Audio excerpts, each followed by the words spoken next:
Hoy vamos a estudiar el reino de los cielos es cómo, ¿sí? En Mateo 13 lo plantea como es semejante a. Yo llamé a este sermón el reino de los cielos es cómo. Y les decía que el reino de los cielos es igual en los evangelios que el reino de Dios, no son cosas diferentes. Mateo prefirió llamarlo reino de los cielos, Uranos, cielos, así en griego, Uranos. Y los demás evangelistas decidieron llamarlo como el reino de Dios, pero en efecto es lo mismo. Les decía, en la concordancia Strong 932 y 935 está la definición de reino y rey como basileia, y reino basileia y rey basileus se refiere a un territorio bajo la soberanía de un gobernante. O sea que cuando Juan ve a Jesús y dice arrepentidos porque el reino de los cielos se ha acercado, es porque ¿quién se había venido? ¿Quién se había acercado? ¿Y quién era Jesús? El rey. ¿Sí? O sea, el rey del reino de los cielos es Jesús. ¿Se acuerdan qué dice la Biblia? Que Jesús es rey de reyes, señor de señores. O sea que Él es el soberano de los cielos y de la tierra al lado del Padre. Muy bien. Que el reino entonces se haya acercado implica que ese soberano rey se acercó. Pienso yo que el milagro más extraordinario que haya podido ocurrir en toda la historia del universo es que Jesús, siendo Dios, se haya despojado de su deidad y haya tomado forma de hombre y haya vivido en medio de nosotros. Es lo más, y que fuera de eso haya llevado el peso a nuestro pecado, es lo más. Te felicito por llevar a cabo todos los protocolos de bioseguridad. Bien. Dice entonces, Mateo 3 del 1 al 3, bueno, les decía, el reino de los cielos tiene unas características, por eso llamamos este sermón y leímos el versículo 24, el reino de los cielos es semejante a, o sea que, ojo, no solo en Mateo 13, aquí solo voy a tomar 7 características o 7 semejanzas. A través de los evangelios hay muchas formas como se muestra cómo es el reino de los cielos, pero partamos de eso. ¿El reino de los cielos se limita a los cielos o el reino de los cielos está aquí entre nosotros? Pues ha de estar aquí entre nosotros. En la oración del Padre Nuestro, en la oración del Padre Nuestro que enseñó a pedir el Señor, venga a nosotros tu reino, como en el cielo se hace tu voluntad, se haga aquí en la tierra. O sea que cuando hablamos del reino de los cielos, no es algo ajeno a nosotros, sino que debe estar aquí con nosotros. Cristo reinando en cada uno de nosotros. Ese es el reino de los cielos que se ha acercado. Entonces, cuando hablamos del reino de los cielos, no podemos hablar de algo ajeno, lejano, distante o que vendrá solo en la eternidad, sino que es aquí y ahora. Una de las formas de darlas a conocer, la más común en los evangelios, las características del reino de los cielos, lo hizo el Señor Jesús a través de las parábolas, ¿sí?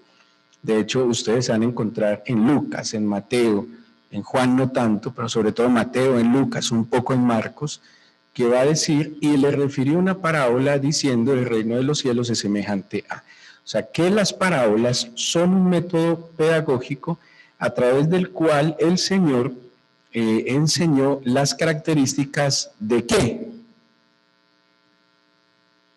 Del reino de los cielos, ¿sí? Del reino de los cielos. ¿Listo, Dani?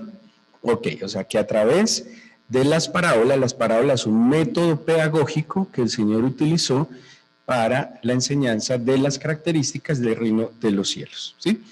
Parábola, ¿qué es una parábola? Es una comparación, una semejanza, una ilustración cotidiana y como lo que se acaba de decir es un método pedagógico.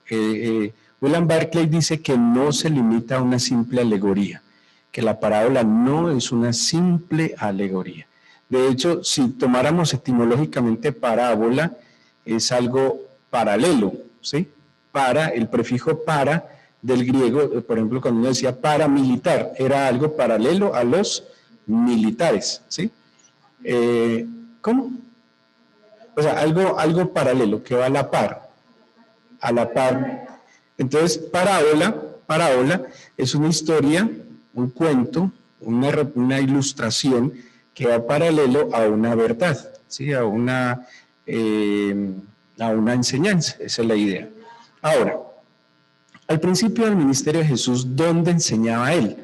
Enseñaba en las sinagogas, ¿sí? O sea, la enseñanza del Señor Jesús, de alguna manera al principio, fue una enseñanza formal. De hecho, el principio de su ministerio se dio en Nazaret, cuando él toma la Biblia, cuando él toma el rollo de Isaías y lo abre en el capítulo 61 y dice que cuando dice el Espíritu del Señor está sobre mí por cuanto me ungido el Señor, ¿sí? Cuando dice eso, era costumbre del Señor, nos muestra eso, ir a la sinagoga, a la lectura de la Torá, las parashá semanales, lo que hacían, y los textos que iban leyendo del Antiguo Testamento, que era la Biblia que ellos tenían en ese entonces.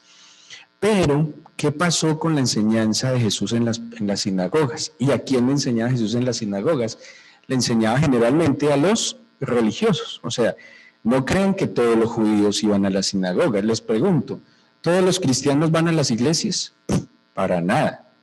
O sea, así como hay cristianos que hoy en día se dicen ser cristianos, son cristianos nominales, pero no van a las iglesias y no se congregan. Bueno, van cuando se les incendió la casa, cuando se les está prendiendo la casa, van a una iglesia. Asimismo, muchos judíos, digo yo, entre comillas creyentes, tampoco iban a la sinagoga, ni en aquel entonces, ni hoy. Así que, ¿quiénes irían a las sinagogas? ¿Qué clase de judíos irían a las sinagogas? Los judíos religiosos, ¿sí? Los judíos que seguramente estudiaban, me imagino que ahí estaban fariseos, escribas, ¿quién más podría estar? Los saduceos generalmente estaban todos en Jerusalén, bueno, personas creyentes, ¿sí? que fueran creyentes. ¿Qué empezó a pasar entonces con este método que el Señor estaba usando? Pues empezó a generar controversia. Además, ¿cómo era el lenguaje que el Señor usaba en las sinagogas? Era un lenguaje basado en el Antiguo Testamento. Entonces, por ejemplo, Isaías toma Isaías y les dice, ciertamente esta palabra se está cumpliendo hoy. ¿Y qué estaba generando? Generaba en algunos arrepentimiento, pero en la gran mayoría, ¿qué les generaba? Enojo, ¿cierto? Enojo. Y por eso, incluso, ¿se acuerdan en Nazaret que hay un lugar que se llama el Monte del Precipicio? Porque quisieron, dice que sacaron a Jesús fuera de la ciudad y lo quisieron tirar por un precipicio. Las parábolas, y si ustedes miran el capítulo 12 de Mateo, aunque aclaro, Mateo no necesariamente está siguiendo una cronología de Jesús. Mateo, en la estructuración del Evangelio, acordémonos que los Evangelios no se escribieron con libreta de notas en mano mientras Jesús hablaba. Los Evangelios se escribieron años después y es una recopilación de las enseñanzas de Jesús. Entonces, si ustedes miran Mateo, por ejemplo, Mateo tiene un estilo muy particular en cómo escribe el Evangelio y es que lo organiza casi temáticamente, ¿sí? Entonces, no necesariamente todo fue ABC en ese orden cronológico, sino como una organización temática. Lucas lo quiso hacer como en un relato histórico, tratando de hacerlo lo más cercano posible a la historia. En el capítulo 12, si ustedes miran, Jesús tiene ciertas controversias con los escribas y fariseos, ¿sí? Y vuelvo y digo, no era muy aceptado y muy querido en las sinagogas. Ahora, ¿qué pasó después? Como ya no lo recibían de la misma manera en las sinagogas, el Señor no se sentó a llorar. Entonces el Señor no empezó a decir, no, ¿qué hago? ¿Cómo voy a anunciar el Evangelio? ¿Cómo voy a anunciar las buenas nuevas si no me reciben? ¿Se acuerdan que Juan 1 dice, a los suyos vino, pero los suyos no le recibieron? Y yo les decía, Jesús no se lamentó porque no le creyeron los suyos. ¿Qué hizo Jesús? Encontró otro método para dar a conocer las buenas nuevas. Y así que dejó, no absolutamente, porque no fue absolutamente, pero dejó el formalismo de la sinagoga, ¿sí? La pedagogía de coger el Antiguo Testamento y enseñarlo, y pasó a una pedagogía más cercana con la gente. Entonces, ¿pasó a qué? A los caminos, a las casas, a las barcas, a los mares, a los montes. O sea, dejó algo así como la estructura rígida de la sinagoga, donde ya no aceptaban, y pasó a la cotidianidad. Entonces les voy a dar ejemplos rapiditos, vidas veloces. Por ejemplo, Mateo 13 del 1 al 3 dice: aquel día salió Jesús de la casa, se sentó junto al mar, se le juntó mucha gente, entrando en la barca se sentó y toda la gente estaba en la playa.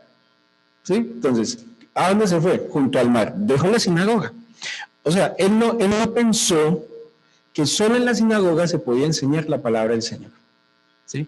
Sino que entendió que la cotidianidad y todo su entorno era un momento oportuno para enseñar las verdades del Señor. Aquí estamos hablando que estaba junto al mar y ¿dónde más? En una barca. Mateo 13, 36, 37 dice: entonces, despedida la gente, entró Jesús en la casa y acercándose a él sus discípulos le dijeron: explícanos la parábola de la cizaña en el campo. O sea, que ¿dónde más enseñaba? En la casa, ¿sí? En las casas. Lucas 14, 25 al 26. Aquí tocó volar con la Biblia, yo también estoy buscando. 14, 25 al 26. O tomen nota, Lucas 14, 25, 26. Grandes multitudes iban con él, y volviéndose les dijo: si alguno viene a mí y no aborrece a su padre, a su madre, y mujer, e hijos, hermanos y hermanas, y aún también su propia vida, no puede ser mi discípulo. ¿Dónde estaban aquí? Si dice grandes multitudes iban con él, ¿uno va a dónde? ¿O en dónde? ¿O a través de qué? De un camino. ¿Sí? Aquí iba en el camino. Y Lucas, pues ya saben que Lucas nos cuenta un recorrido de Jesús desde la Galilea hasta Jerusalén. Entonces, el Señor aquí en Mateo nos va mostrando cómo va cambiando su método pedagógico, o sea que su método pedagógico se vuelve asequible a más personas, ojo, sin quitarle valor, ni calidad, ni profundidad a la enseñanza. ¿Sí? O sea, el Señor no se convirtió en un conferencista de la Biblia, que muchos se vuelven en conferencistas de la Biblia y lastimosamente le quitan profundidad, calidad y valor a la enseñanza de la Biblia. ¿Sí? No lo disminuyó de ninguna manera, solo que lo que hizo fue cambiar el método para hacerlo más cercano a las personas. Es por ejemplo, y voy a darnos champú en esto. ¿Qué es Inglés para la Vida? Inglés para la Vida es un método pedagógico para enseñar los principios de la Biblia, pero con un método más asequible a los niños y a sus familias.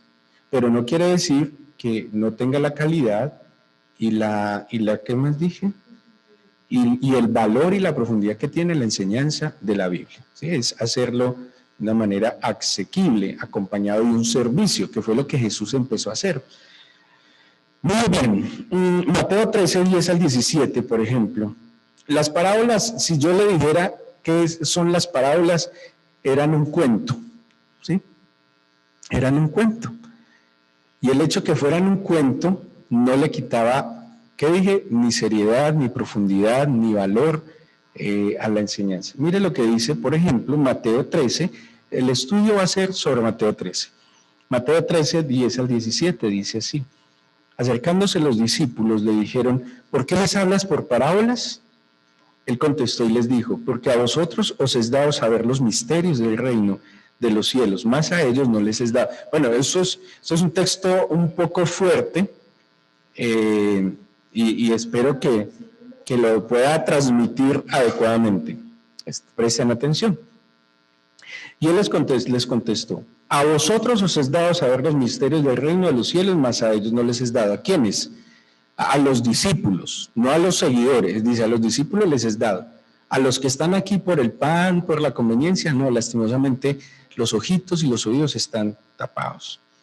Porque a cualquiera que tiene se le dará y tendrá más, pero al que no tiene, aún lo que tiene le será quitado. ¿Cierto que ese versículo suena como, ay, qué injusticia? Es que no es sencillo. Miren, les voy a dar un ejemplo de cómo alguien pierde algo que no tiene. Por ejemplo, hagan de cuenta que alguien estudia un idioma, ¿sí? Y si no cuida ese idioma, ¿qué va a pasar con ese idioma que recibió? Se le olvida. ¿Y qué va a pasar? Lo pierde. Pero alguien más juicioso y más disciplinado Luego a que aprende el primer idioma, ¿qué empieza a hacer? Va por el segundo y va por el tercero. ¿Cuántos idiomas hablaban los papás de Amos Oz? ¿Te acuerdas? 9 idiomas. 9 idiomas. Un amigo en Israel que es Román, que algunos lo conocen, Román habla ruso porque nació en Rusia, pero como es judío, se lo llevaron pequeñito para Israel y aprendió hebreo, pero ojo con el detalle, no dejó el ruso, ¿sí? No lo dejó, o sea, lo siguió estudiando y cogió el hebreo. Pero en su época de estudiante tomó el inglés, ¿sí? Y aprendió inglés. Pero cuando salió del ejército, se vino para Latinoamérica y aprendió el español.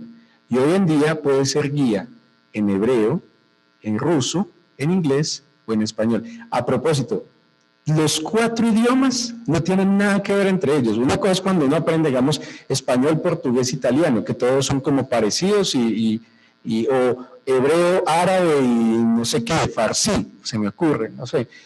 Pero estos son 4 idiomas completamente diferentes. ¿Por qué se le dio más? Porque lo cuidó, porque lo administró. Pero muchas veces alguien que solo tiene un idioma, pero no lo cuida, lo termina perdiendo. Es como el que es talentoso con la música. Aprendió piano y luego avanzó y aprendió otro instrumento y otro instrumento. Pero hay alguien que alguna vez solo aprendió piano y no lo cuidó, lo descuidó y se le olvidó, ¿sí? De esa manera se pierden los dones. Dios no quiere que nosotros perdamos, sino que ganemos. ¿Y cuando se pierde? Por falta de juicio. ¿Listo? Y lo dice acá. Y por eso el que no tiene, o sea, el que tiene poco y no lo cuida, aún lo que tiene, lo va a perder. Muy bien. Dice el 13, por eso les habló por parábolas, porque viendo no ven, oyendo no oyen, ni entienden. De manera que se cumple en ellos la profecía de Isaías que dijo, de oído oiréis y no entenderéis, viendo veréis y no percibiréis, porque el corazón de este pueblo se ha engrosado, o sea que se ha llenado, literalmente ustedes saben a qué refiere se ha engrosado, se ha llenado de grasa, o sea, se ha engordado, y con los oídos oyen pesadamente y han cerrado sus ojos para que no vean con los ojos y oigan con los oídos y con el corazón entiendan y se conviertan y yo los sane. Tenaz. Pero bienaventurados vuestros ojos porque ven y vuestros oídos porque oyen, porque de cierto os digo que muchos profetas y justos desearon ver lo que veis y no lo vieron, y oír lo que oís y no lo oyeron. El versículo 34 de ese mismo capítulo y 35 dice, todo esto habló Jesús por parábolas. Ojo, les estoy diciendo que las parábolas son cuentos, ¿sí? Como por cuentos a la gente, y sin parábolas no les hablaba, para que se cumpliese lo dicho por el profeta cuando dijo, abriré en parábolas mi boca, declararé cosas escondidas desde la fundación del mundo. Entonces, eran cuentos, pero eran cuentos cualquier cuento, no, eran profundos, muy profundos, eran misterios del Señor. Ahora, ya no solo enseña a los conocedores de la Biblia, sino a personas del común, ¿sí? Y esto es lo que vamos a ver en estas, por lo menos en estas 7 parábolas. Ya no solo enseña a los conocedores de la Biblia, sino a personas del común. En la manera como yo tomé este estudio, cada uno puede hacer lo que quiera como estudia, pero en la manera en como yo tomé este estudio, la primera parábola es la introducción a las características del reino de los cielos, ¿sí? O sea, la primera parábola no es característica del reino de los cielos porque ni siquiera así lo menciona, sino que es una introducción a lo que es una parábola y a la importancia de preparar el corazón para recibir el reino de los cielos. Espero que me haya hecho entender. ¿Otra vez? ¿Cómo lo dije? Bueno. La parábola del sembrador, yo lo tomo así, no lo tomo como una característica del reino de los cielos, sino como la introducción, la preparación para poder entender las características del reino de los cielos. ¿Por qué lo tomo así? Porque la palabra parábola del sembrador, que es la primera que aparece en Mateo 13, no dice, el reino de los cielos es semejante a un sembrador que salió a sembrar. Sí, soy claro. Sino que la parábola del sembrador está por encima de todas las demás, porque si la gente no entendía que había que preparar el corazón para recibir la palabra de Dios, porque pregunto, ¿la palabra de Dios se iba a dar a través de qué? De la parábola. O sea que si el sembrador se lo va a sembrar buena semilla, esa buena semilla, ¿cómo la iba a sembrar? A través de parábolas. Así que la condición sin la cual podría recibir la gente ese mensaje, ¿qué debía haber pasado antes? Disponer el corazón para que hallara un terreno fértil. ¿Sí? Entonces, algo así como, lo que les voy a mostrar son misterios del reino de los cielos. Pero para que ustedes entiendan los misterios del reino de los cielos, ¿qué necesitan? Que su corazón sea como un terreno fértil. Que su corazón pueda recibir la semilla que el sembrador va a sembrar. ¿Quién es el sembrador? El Señor. ¿Cuál es la semilla? La palabra del Señor que se va a dar a través de parábolas. ¿Y cuál es el terreno? El corazón de cada uno de los que iba a escuchar. O sea, que aquí les está advirtiendo. Una parábola es el mensaje, un gran mensaje, pero solo quienes lo pueden recibir. Los que han preparado su oído, los que han preparado su corazón y sus ojos para percibirlo. Eso es la parábola del sembrador, la cual no voy a explicar porque ya la hemos explicado en otros momentos. Solo que era para los que lo están oyendo la forma como debían prepararse para recibir las parábolas. Entonces les exhorto a lo siguiente, a ustedes que nos acompañan hoy. Si usted quiere entender estos misterios, 7, o estas características del reino de los cielos, le propongo que le pida al Señor en este momento que disponga su corazón, que lo limpie, y que su corazón no sea ni espinos, ni junto al camino, ni entre pedregales. Entonces, si usted, por ejemplo, en este momento está conectado a esta reunión, pero también está viendo el bingo de sábados felices porque compró una tabla en estos días, pues creo que no es adecuado. Esa no es una forma como usted va a poder entender los misterios del reino de los cielos. O si usted está conectado a esta reunión, pero además está chateando por el otro celular, pues déjeme decirle que esta semilla volverá a caer junto al camino. O si está acostado en su cama, enroscado en las cobijas, creo que no es una postura adecuada para recibir la palabra del Señor. O si está ahí, pero jugándose un parquecito con toda la familia, o está conectado, pero está ahí con un parquecito con toda la familia, es muy difícil que pueda percibir la enseñanza. ¿Fotos satelitales? Bueno, alguien... es que me están llegando fotos satelitales, sí, aquí me están, de la estación internacional. ¿Les doy más ejemplos? No, ya creo que eso está bien ilustrado. Entonces, cada uno debería decirle al Señor, Señor, que mi corazón no sea hoy un terreno en medio de piedras, ni de espinos, ni junto al camino. Luego les explico por qué el Señor les habló esta parábola. Listo, ahora no viene el caso. Muy bien. Ya vimos entonces el por qué la parábola, el por qué el método y por qué vamos a ver estos principios. Ahora, primera parábola. ¿A qué es semejante el reino de los cielos? ¿Cómo es el reino de los cielos? En el versículo 24 dice así. Le refirió otra parábola. Mateo 13:24. Diciendo, el reino de los cielos es semejante a un hombre que sembró una semilla en su campo. Ojo, ¿se acuerdan que les dije que salió del contexto religioso y salió al mar, al camino, a las casas? ¿Sí? O sea que ya no estaba solo con gente religiosa, sino que estaba con gente del común. Y aquí va a tomar un ejemplo similar al que acabo de tomar en la parábola del sembrador, hablándole a un agricultor. ¿Sí? Pregunto, ¿habría agricultores en medio de los que escuchaban? ¿Era común y normal para los israelitas del primer siglo saber y ver cosas de la agricultura? William Barclay dice que él se imagina que cuando Jesús empieza a decir, por ejemplo, la parábola del sembrador, estaba viendo a alguien sembrando. Entonces era fácil decir, el sembrador se le ha sembrado, y todo el mundo miraba hacia donde está el sembrador y lo podían hacer. Y lo que él explica, ellos lo entendían porque así era como se sembraba. Dice que en Israel había dos formas de sembrar en general.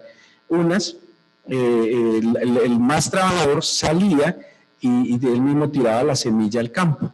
Y el menos trabajador montaba las semillas a un burro y le hacía un huequito en el saco del costal del burro y mandaba el burro a caminar a que fuera botando semillas por ahí. ¿Sí? Entonces, este sí es el del labrador, el del que trabaja, no el del burro no el del vago que no trabaja y manda al burro a trabajar.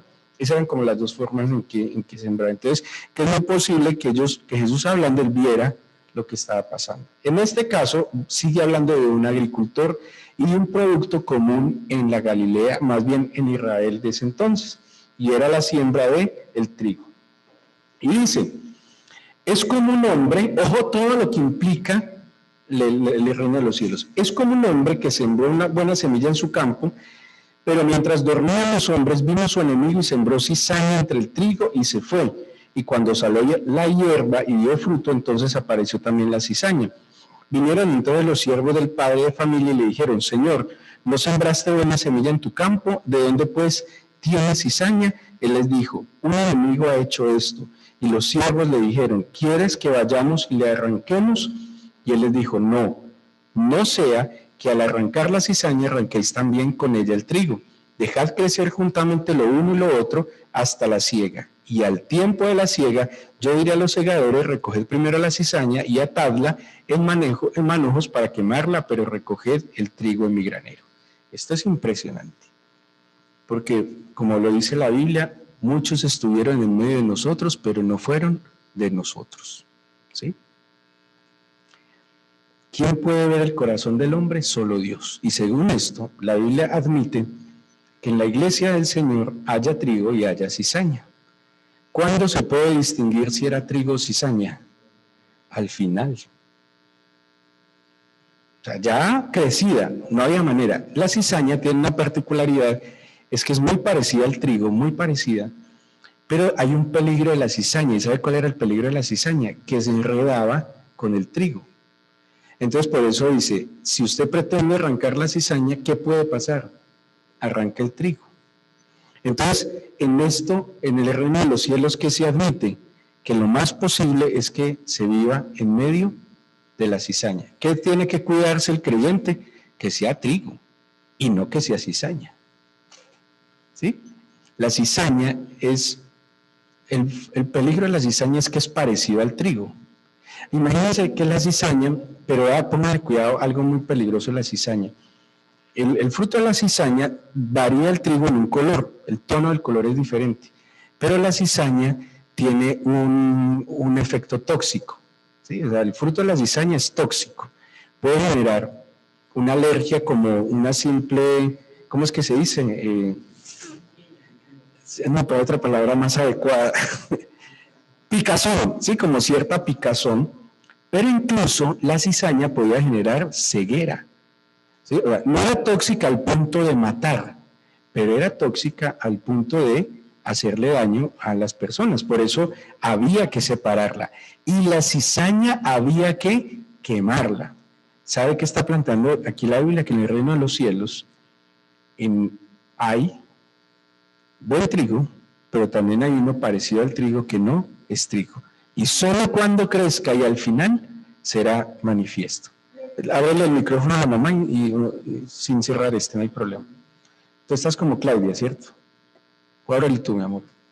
Ábrele el micrófono a la mamá. Claudia. El otro Felipe. Ábrelo, mamita, tú puedes.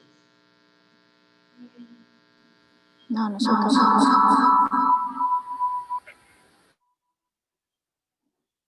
Bueno, también otra característica que diferencia es el fruto en la apariencia, porque cuando va creciendo el fruto del trigo pesa más, entonces el trigo empieza a verse como encorvadito en la medida que va creciendo. La cizaña no, la cizaña tiene una particularidad y es que está más parado, está como más recto, y ahí hay una actitud que marca a un creyente del otro, y es la soberbia versus humildad. ¿Sí? Ese reconocimiento en todos los momentos de la vida del creyente, donde se sabe que todo lo que es, lo que tiene, viene de Dios. y eso se ve en apariencia, para reconocerlas también al ojo, ¿no? O sea, hoy en día, con el crecimiento de la iglesia ya se puede notar la cizaña y el trigo, ya se puede notar con toda seguridad, pero será cortado al final. O sea que dentro de la iglesia, dentro del reino de los cielos, va a estar caminando juntos el trigo y la cizaña. El punto es que si de pronto, puede que usted no sea cizaña, pero si se le está pegando la bobada de la cizaña, pues hay que apartarse, que no me confunda, ¿sí? Que no se ponga erguido de altivez, como decía mi esposa. De hecho, hay muchas ilustraciones del trigo y la cizaña extraordinarias que pueden encontrar en YouTube. 2. Segundo, además, aquí hay algo en la explicación que el Señor da entre el versículo 36 y 43, y es que todo será manifiesto, ¿sí? Todo será manifiesto, o sea, no hay cosa entre cielo y tierra que se mantenga oculto, todo será manifiesto, en su momento y en su hora. Puede ser en la manifestación plena del reino de Dios o en el momento que Dios quiera, pero todo ha de ser manifiesto. A propósito, ¿quién sembró la cizaña? El enemigo, ¿sí? O sea, pero vuelvo y digo, eso está dentro de él, lo que es el reino de los cielos. No hay manera, no hay manera. Por ejemplo, que alguien diga, en esta iglesia todos son santos. No, no hay manera. Hay trigo y cizaña. Así está. O sea, puede ser la iglesia más superpoderosa y santa, y en medio de todo hay cizaña. Ahí está, o sea, está en la Biblia. ¿Listo? Segundo, esta es muy bella. La semilla de mostaza. Aquí está hablando a un agricultor también. Bueno, a propósito, la semilla de mostaza no es necesariamente la semilla más pequeña, pero sí es una de las semillas que genera un árbol más grande, ¿sí? O sea, no necesariamente la semilla más pequeña, hay semillas más pequeñas, pero la semilla de mostaza sí genera, por su tamaño, un árbol. Los árboles de semilla de mostaza, se habla que ha habido árboles hasta de 3 metros, grandes, ¿sí? Son grandes. Y dice, el reino de los cielos es semejante al grano de mostaza que un hombre tomó y sembró en su campo. ¿Sí ve que vuelve a hablar de algo y una acción? ¿Por qué? Para que ellos lo entendieran. La cual es la verdad la más pequeña de todas las semillas, pero cuando ha crecido es la mayor de las hortalizas y se hace árbol de tal manera que vienen las aves del cielo y hacen nido en sus ramas. ¿Qué nos enseña esta característica del reino de los cielos? Un comienzo pequeño, modesto, ¿sí? Como dice Isaías ¿qué? 60. El pequeño vendrá a ser 1000 y el menor un pueblo fuerte. Aquí nos enseña que el reino de los cielos implica un comienzo modesto, un pequeño comienzo que puede llegar a crecer. ¿Se acuerdan que cuando vinieron a reconstruir el templo, cuando pusieron la plomada, que dice que la plomada está en la mano de Zorobabel, dice, algunos menospreciarán el día de las pequeñeces? ¿Se acuerda que dice así? Los que menospreciaron el día de las pequeñeces. A veces la gente desprecia los inicios pequeños, pero si es en el reino de los cielos, ese inicio pequeño, ¿qué va a hacer? Va a crecer, pero ojo, no crecer para vanagloria, sino para ser útil a otros y para la gloria del Señor. Dice lo de las avecitas de los cielos. Por favor, abre tu micrófono. Ok.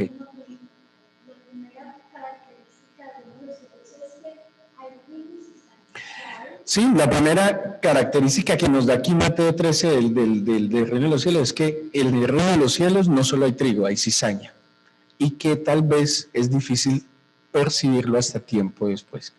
O sea, no hay manera. Se los voy a decir en colombiano: caras vemos, corazones no sabemos. ¿Quién lo sabe? El Señor. O sea, está en el presupuesto, ¿sí? O sea, no hay manera, de hecho, dice la Biblia, hay vasos de honra y vasos de deshonra, eso también lo dice. O sea, no podemos pretender que todos en una iglesia, o que la iglesia del Señor, sean todos santos, puros y buenos. Por eso hay cizaña. Lo que debemos pedirle al Señor es que pues, no nos deje enredar con la cizaña, ¿sí? O sea, esa es una. Señor, manténgame alejadito de la cizaña en lo posible. Eso ya cada uno orará como como estime conveniente. Tercero, aquí habla de agricultores, aquí va a hablar de una ama de casa, tan bello, ¿sí ven cómo empieza como a la cotidianidad? Aquí va a hablar de una ama de casa y va a tomar el ejemplo de una cocina. ¿Dónde estaba la levadura? Estaba en la cocina, o sea que está hablando a quién, a una ama de casa, a un chef. Hoy ya no se dice cocinero, sino chef, a un chef. Y le dice así, otra parábola les dijo, el reino de los cielos es semejante a la levadura que tomó una mujer y escondió en 3 medidas de harina hasta que todo fue leudado. Esto es un escándalo lo que Jesús está haciendo acá, porque para los judíos religiosos, ¿cómo era tomada la levadura? Como algo que contaminaba. De hecho, la levadura, como una bacteria, ¿sí?, infla. Entonces, por eso los panes sin levadura, o sea, para los judíos, el pan puro era un pan sin levadura. La levadura era como un símbolo de algo que contaminaba, ¿sí? Pero aquí Jesús usa un ejemplo de la levadura, porque la levadura tiene un efecto, y es que transforma, ¿sí? La levadura transforma. Entonces, usted coge la masa, le pone un poco de levadura, y esa masa, sus características cambian. De hecho, ¿cómo es más llamativo el pan? ¿Con o sin levadura? Con levadura, porque ¿qué le hace la levadura? Le da crecimiento, lo vuelve. Lo rico del pan es que sea esponjoso, por ejemplo, que sea suavecito, que sea, ¿qué más? Sí, suave, grande, esponjosito. Pero cuando no tiene levadura, el pan generalmente es flaquito, aplastado, es más duro, ¿cierto? Se endurece, y creo que el sabor es diferente. Entonces, cuando habla de que el reino de los cielos es como una levadura, involucra a la cocina, una ama de casa, está hablando del poder que tiene de transformar, ¿sí? De transformar. ¿Sabe cómo leudaban los que van a estudiar Nuevo Testamento? Esta semana le mandé un mensaje a los que se bautizaron y nadie me contestó, pero bueno.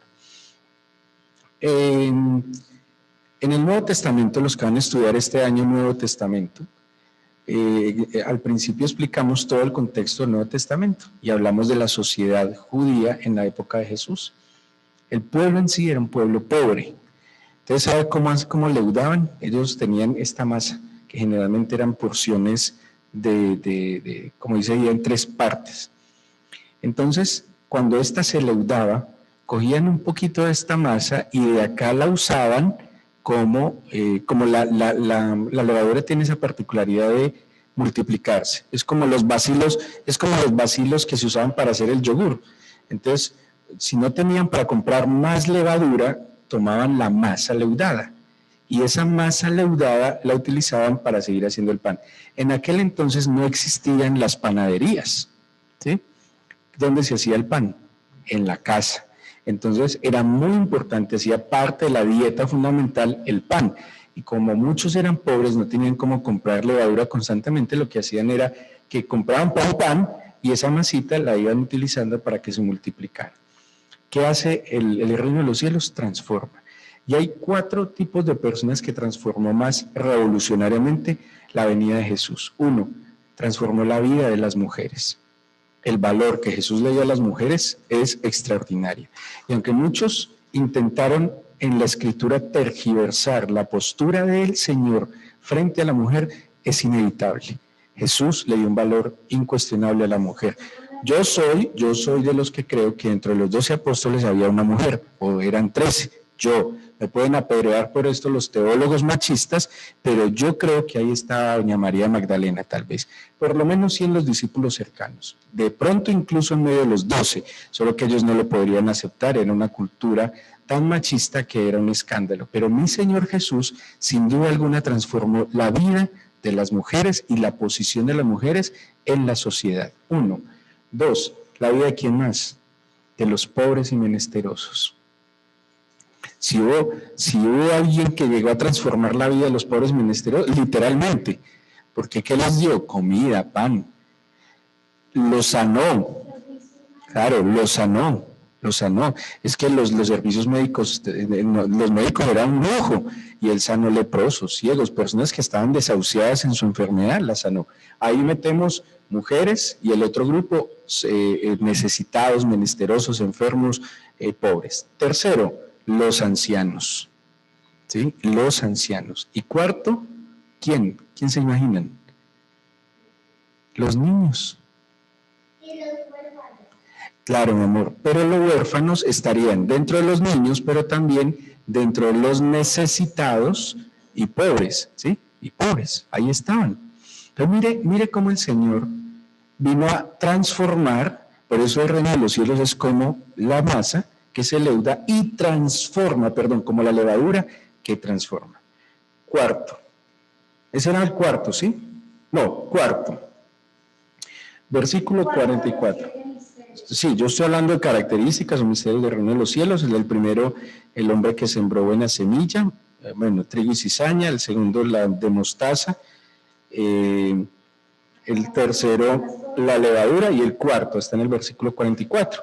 Además, el reino de los cielos es semejante a un tesoro escondido en un campo, el cual un hombre halla y lo esconde de nuevo, y gozoso por ello va y vende todo lo que tiene y compra aquel campo. Mírenlo despacio. Si usted mira esto, parece una mala acción, porque él se encontró un tesoro y se lo encontró en un campo que no era de él. ¿Sí pillan? Y dice que lo escondió y fue y compró el campo, y ahí sí sacó el tesoro. O sea, si ustedes lo miran desde, pero es que no lo podemos ver desde nuestro tiempo. En nuestro tiempo hay unas leyes y unas políticas. Imagínense que los judíos, pues, ojo, eso está en el Talmud, no está en la Biblia, en el Talmud. El Talmud es como un escrito de comentarios a la Biblia. Ellos dicen que hay dos cosas que si usted se encuentra son suyas: dinero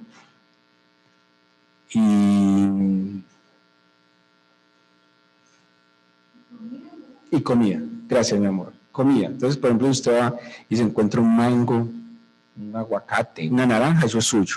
Y si se encuentra dinero, eso es suyo. Eso dice el Talmud de los judíos. Entonces, ojo, si yo tengo una teoría, primera de Felipe 1:5 dice que todo lo que uno se encuentra es de alguien, eso lo digo yo. El Talmud dice que el dinero y la comida, si usted la encuentra, es suya, ¿sí?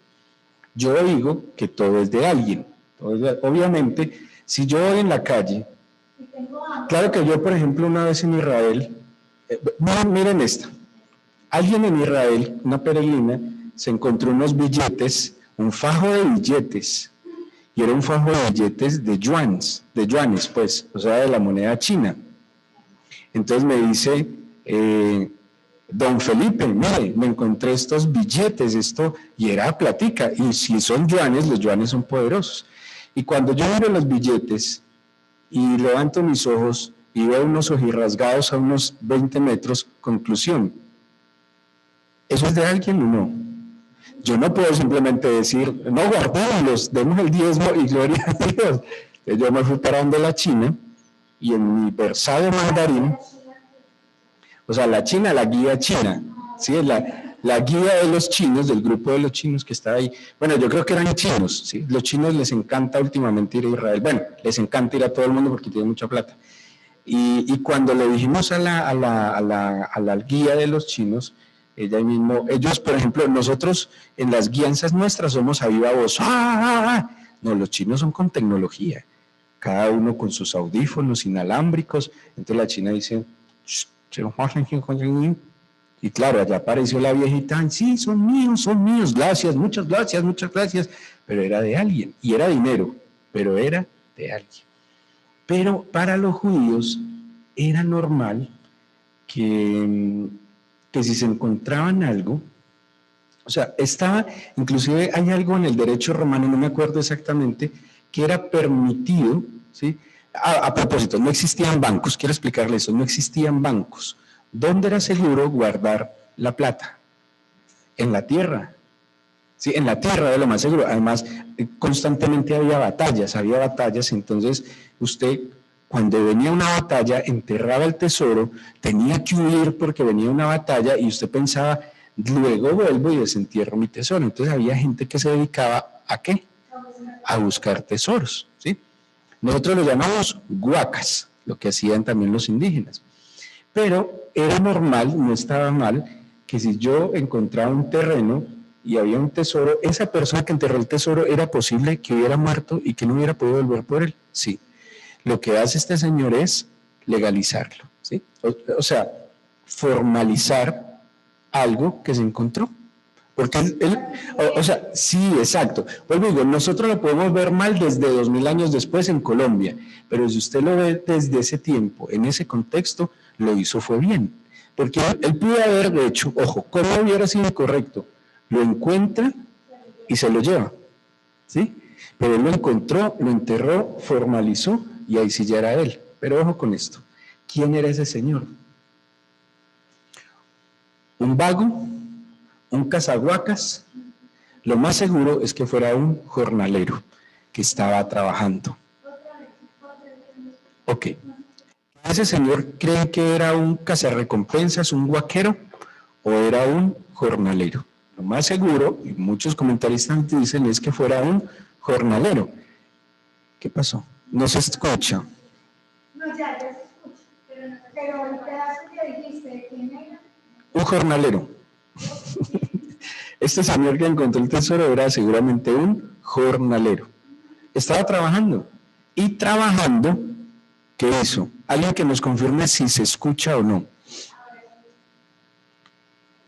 Pero justo cuando digo jornalero no se escucha. Jornalero, jornalero, jornalero. ¿Ya escuchó? ¿Ya? Labrador, no.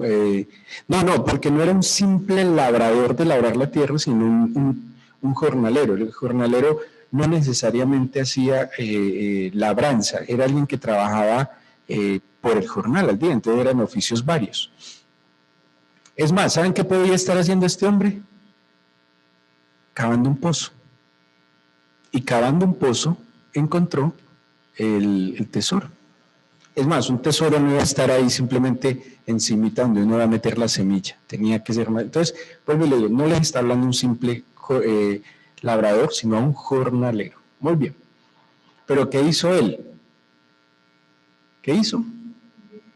No, aquí es donde está el reino de los cielos. Vendió todo lo que tenía y compró aquel campo. Pregunto, ¿cuál es el tesoro?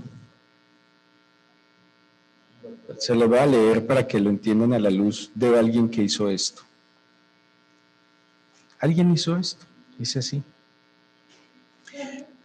Filipenses 3, 4. Pablo le escribe a los filipenses. Aunque yo tengo de qué confiar en la carne, si alguno piensa que tiene que confiar en la carne, yo más. Circuncidado al 8º día, del linaje de Israel, de la tribu de Benjamín, hebreo de hebreos, en cuanto a la ley fariseo, en cuanto a celo perseguidor de la iglesia, en cuanto a la justicia que es en la ley, irreprensible. Pero cuántas cosas eran para mi ganancia, las he estimado como pérdida por amor de Cristo. Y ciertamente aún estimo todas las cosas como pérdida por la excelencia del conocimiento de Cristo Jesús, mi Señor, por amor del cual lo he perdido todo y lo tengo por basura para ganar a Cristo. ¿Sí pillan? O sea que el tesoro es el Rey del reino de los cielos. Y por él estoy dispuesto a dejarlo todo, porque en él está todo. Eso estudiamos esta semana. Yo estoy dispuesto a dejarlo todo. Yo me acuerdo cuando yo tenía que entrar como en mi 7º semestre de universidad, que yo ya le servía al Señor, y mis recursos eran muy limitados, demasiado limitados. Yo ayunaba casi 3 veces a la semana, ayunos totales, no porque fuera muy espiritual, sino porque literalmente no tenía la comida para toda la semana, entonces escogía 3 días de la semana para ayunar, y así distribuía la comida. Y lo aprendí cuando de verdad me tocó ayunar, porque no administraba bien lo poquito, y bueno, por muchas cosas, pero ayunaba mucho. Yo era flaquísimo, pesaba como 65 kilos y era de ayunar, pero ayunaba porque tampoco es que tuviera con qué comer. Hasta que apareció mi esposa, mi suegra, y empezaron ahí a conquistarme con esos detalles de amor, y ella me desfiguré hasta el sol de hoy. Pero, sin duda alguna, yo me acuerdo cuando yo entré como a mi 7º semestre en la universidad, no, como al sexto semestre yo estaba estudiando comercio internacional y no tenía con qué pagar la matrícula. Y yo me acuerdo que yo me arrodillé y yo le dije al Señor, ¿sabes qué? Lo que quieras, yo estoy dispuesto a dártelo todo. Ya lo entregué todo, o sea, renuncié a mi casa, renuncié a mi familia, y si necesitas, si quieres que renuncie a la universidad, no me importa. Contigo tengo todo. Y ese día me levanté tranquilo y yo dije, bueno, Señor, no hay problema, no me matriculo, la universidad es tuya, mi profesión no está en un título universitario. Gracias a Dios pasó algo milagroso y esa semana resultó exactamente y un poquito más lo de la matrícula. Pero lo que yo digo es que cuando usted se encuentra con este tesoro, usted está dispuesto a dejarlo todo por disfrutar ese tesoro. ¿Por qué? Mas buscar primeramente el reino de su justicia y todas las demás cosas serán añadidas. Yo en mi oración, yo renuncié a un amor que no me convenía. Y cuando yo renuncié a ese amor que no me convenía por el amor de mi Señor Jesús, el Señor me dio un amor que me convenía, ¿sí? Y un amor que me acompañó en mi pasión. ¿Y cuál ha sido mi pasión? Mi Señor. Mi Señor ha sido mi pasión. Y yo no me imagino una vida con alguien. No hubiera sido imposible compartir mi vida con Claudia si ella no compartiera mi pasión. Pero ¿quién la trajo y quién la añadió? Él. Y yo fui añadido a la vida de mi esposa por la misma pasión. Esto hizo ese hombre del tesoro. Encontré mi tesoro. Estoy dispuesto a darlo todo por mi tesoro. Ahora, cuando yo doy todo por mi tesoro me devolverá lo que yo di por él. Más, mucho más. Si no hubiera sido así, no hubiera tenido hijos bonitos. Versículos 45 y 46. También el reino de los cielos es semejante a un mercader. Mire, aquí puso otro en acción. Ya llevamos agricultor, labrador, ama de casa, jornalero, y aquí estamos hablando de un comerciante. Es como un comerciante o mercader. ¿Qué busca? ¿Qué busca? Buenas perlas. Que habiendo hallado una perla preciosa, fue y vendió todo lo que tenía y la compró. O sea que mi rey es que mi perla preciosa, mi perla más preciosa. Y también aquí viene, y no podían faltar, ¿quiénes? Los pescadores. Versículo 47 al 50. Mire que está reuniendo a toda la sociedad, pero a toda la sociedad, ¿cuál? ¿Cuál sociedad? ¿La élite? Pues la sociedad, ¿cómo se puede decir? Popular, el populus, el pueblo. Dice, asimismo, el reino de los cielos es semejante a una red que echada en el mar recoge toda clase de peces. Póngale cuidado a qué parábola se les parece este. Póngale cuidado. Que echada en el mar recoge toda clase de peces, y una vez llena la sacan a la orilla, y sentados recogen lo bueno en cestas, y lo malo echan fuera. Así será el fin del siglo. Saldrán los ángeles y apartarán a los malos de entre los justos, y los echarán en el horno de fuego. Allí será el lloro y el crujir de dientes. ¿A qué parábola se parece esta? Muy bien, a la del trigo y la cizaña. Pero toma el caso del pescar. Había dos formas de pescar en la Galilea. Una era una red que tiraban, se expandía, que tenía puntas de plomo y tenía una cuerda, entonces se expandía y la red bajaba hasta el fondo, y cuando bajaba hasta el fondo, ellos cuando la alaban, hagan de cuenta que esta es la red y tiene aquí las bolas de plomo, y aquí está la cuerda, entonces la tiran y ella se abría así y descendía hasta el fondo. Y cuando ya llegaba al fondo, entonces ellos alaban la cuerda y por física, ¿qué hacía esto? Se cerraba, ¿sí? Porque todas las bolas, al alarlas así, se juntan por el peso y se cerraban abajo, y lo que atrapaban aquí, los peces que atrapaban, y subían. Esa era una pesca más selectiva. La otra forma de pesca era que a la barca le ponían una red también con peso en las puntas, y la barca avanzaba. Entonces la barca iba arrasando, o sea que cuando llegaban a la orilla, ¿qué podían traer? Toda clase de peces, pero también basura. Podrían traer basura, otros bichos, otras cosas, y por eso la selección. Y dice, el reino de los cielos es así. Y permítanme, a ver, lo voy a decir con crujir de dientes. Es un El reino de los cielos en sí es incluyente, no es excluyente. Pero, ¿saben por qué el reino de los cielos es incluyente? Porque cuando son atrapados en la red, es la oportunidad que todos tuvieron de arrepentirse. Pero cuando llegan a la orilla, si no se arrepintieron, empieza a seleccionar. ¿Sí soy claro?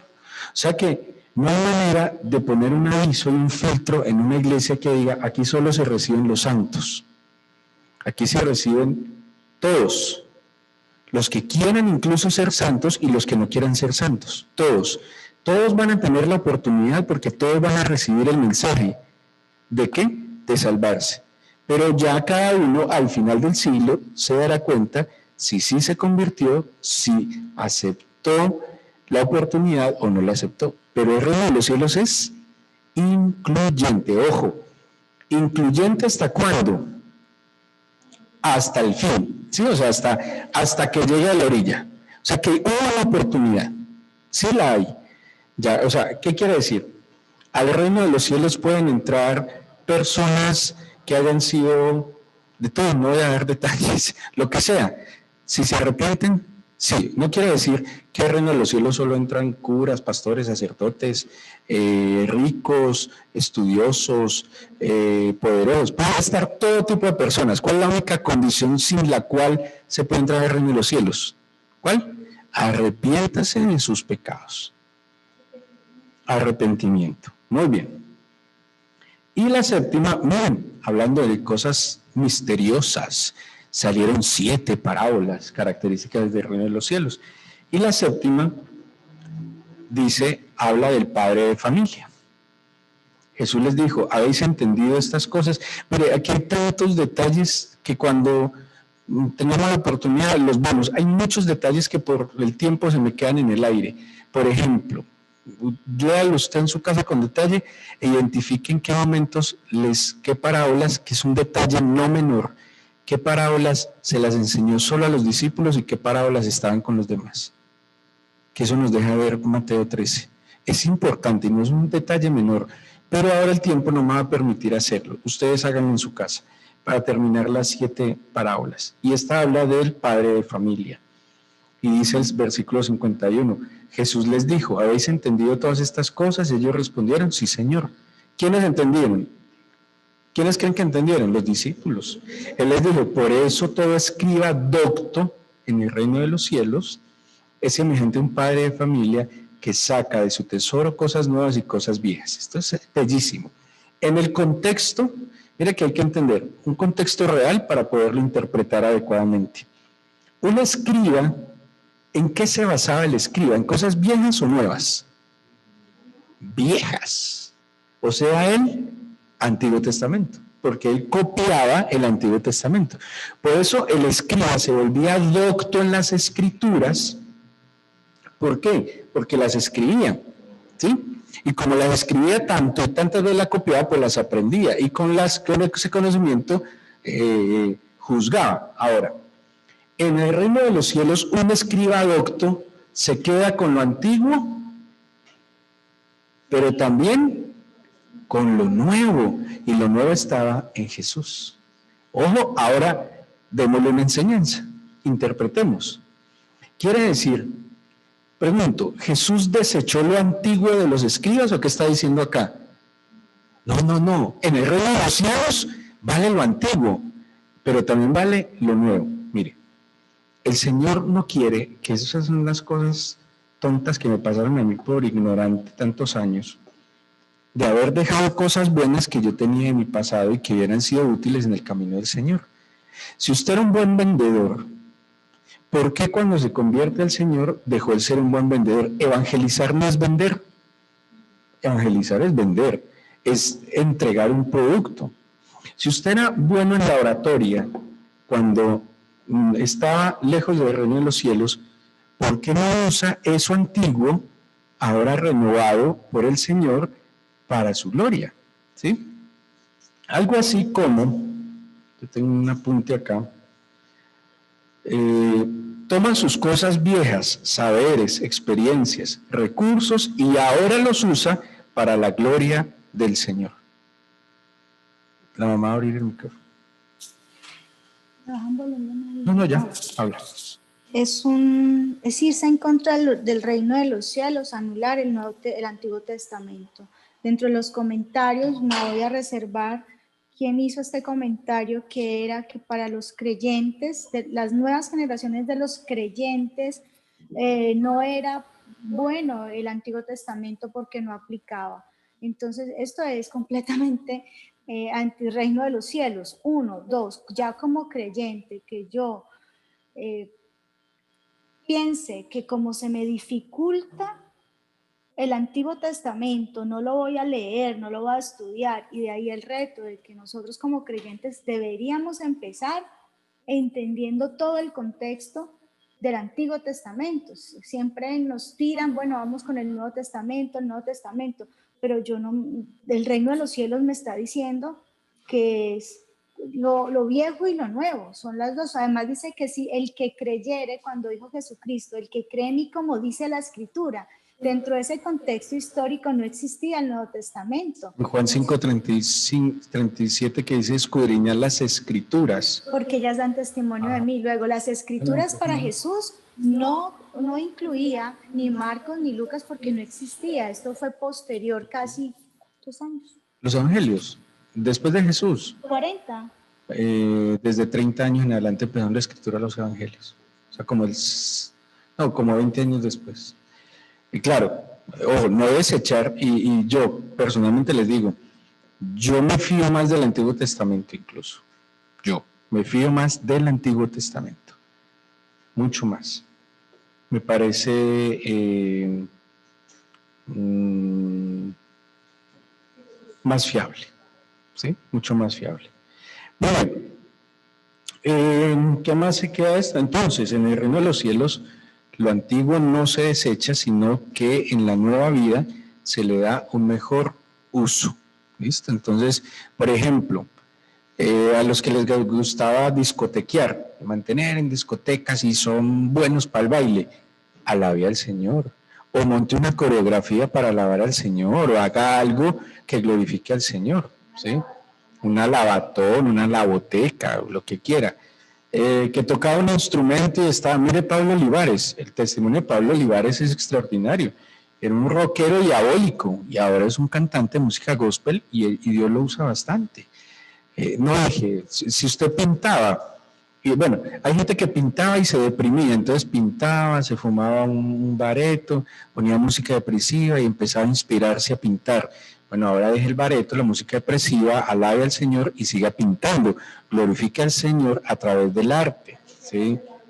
Claro, mire, ¿cuánta gente no ha hecho escenas de la Biblia y se volvieron obras famosas? Y no hay muchas cosas, un firmamento que glorifica al Señor. Entonces no deseche lo bueno. Si usted Dios le da un talento, ¿por qué lo va a enterrar? ¿Por qué lo va a desechar? Ahora déle un uso adecuado para la gloria del Señor.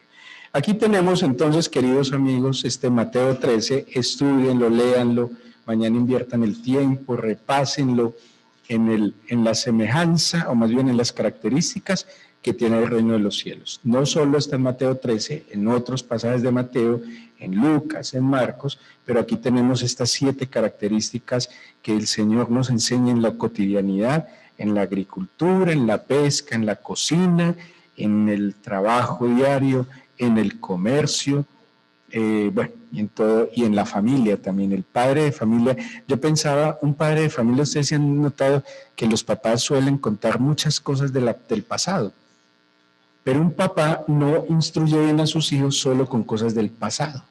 Un papá instruye bien a los hijos con cosas del pasado y cosas del presente. ¿Sí? Van Gogh, él no era judío, no estoy seguro, era evangelista. Bueno, muy bien, que Van Gogh era evangelista a través de sus obras de arte. No hay muchos hombres, la escritura, por ejemplo, los que escribían poesías, cuentos, ¿por qué no escriben estudios bíblicos o una canción para el Señor? Bueno, ¿por qué no atontamos cuando encontramos el gran tesoro? Los que eran buenos organizando fiestas y cosas, organice un evento evangelístico. ¿Sí? O sea, vuelvo y digo, ¿por qué el evangelio atonta a la gente? pues, por tontos, porque no despiertan y no se relacionan adecuadamente con el Señor. Así que vamos a orar. Cierra la grabación, hermanos. Vamos a orar, vamos a disponernos, apaguemos la luz para que oremos concentraditos.